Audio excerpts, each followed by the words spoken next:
லூக்கா 2ஆம் அதிகாரம் வசனங்கள் 8 முதல் 18 வரை. அப்பொழுது அந்த நாட்டிலே மேய்ப்பர்கள் வயல்வெளியில் தங்கி ராத்திரியிலே தங்கள் மந்தையை காத்து கொண்டிருந்தார்கள். அவ்வேளையில் கர்த்தருடைய தூதன் அவர்களிடத்தில் வந்து நின்றான். கர்த்தருடைய மகிமை அவர்களை சுற்றிலும் பிரகாசித்தது. அவர்கள் மிகவும் பயந்தார்கள்.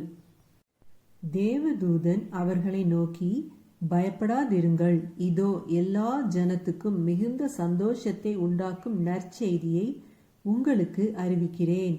இன்று கர்த்தராகிய கிறிஸ்து என்னும் இரட்சகர் உங்களுக்கு தாவீதின் ஊரிலே பிறந்திருக்கிறார். பிள்ளையை துணிகளில் சுற்றி முன்னணையிலே கிடத்தியிருக்க காண்பீர்கள். இதுவே உங்களுக்கு அடையாளம் என்றான்.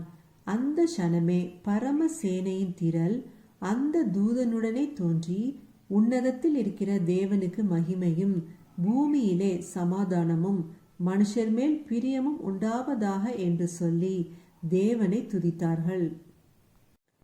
தேவதூதர்கள் அவர்களை விட்டு பரலோகத்துக்கு போன பின்பு மேய்ப்பர்கள் ஒருவரை ஒருவர் நோக்கி, நாம் பெத்லெகேம் ஊருக்கு போய் நடந்ததாக கர்த்தரால் நமக்கு அறிவிக்கப்பட்ட இந்த காரியத்தை பார்ப்போம் என்று சொல்லி தீவிரமாய் வந்து மரியாளையும் யோசேப்பையும் முன்னணையிலே கிடத்திருக்கிற பிள்ளையையும் கண்டார்கள்.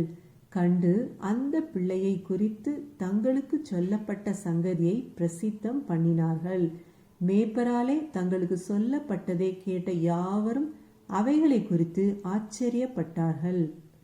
ஆமேன். ஹல்லேலூயா.